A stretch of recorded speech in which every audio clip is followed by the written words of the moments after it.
আপনার নাম কি? ফেরদৌসী। বাসা কোথায় বাবা? লালকুপড়া। কি সমস্যা হয়েছিল আপনার? ফিজিওথেরাপি কেন নিলেন? ওই যে আমার পায়ের সমস্যা হয়েছিল, পায়ের সমস্যা হয়ে বুঝতে পারলাম না, মাথায় ব্রেন টিউমার হলো, ব্রেন টিউমার হয়ে তখন অপারেশন করাইলাম। অপারেশন করাই তখন ডাক্তাররা বললো যে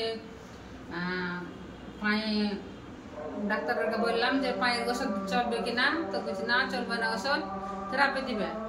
থেরাপি বুঝে কি আমি তো জানি না, কোনোদিন দেখিনি, আমি বললাম বুঝি না। বলছি যে বুঝবে আপনি। তখন তো আইলাম বাড়ি এসে তখন থেরাপির ব্যবস্থা করলাম, তারপর থেরাপি দিলাম।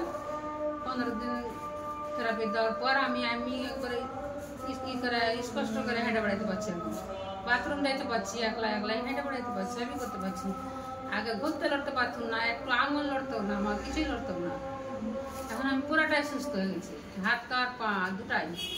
একটা সাইড আমার গোটাই অচাল হয়ে গেছিল, একবারে এখন সচাল হয়ে গেছে একবারে পুরাটাই। একটু আমাদেরকে হেঁটে দেখাবেন?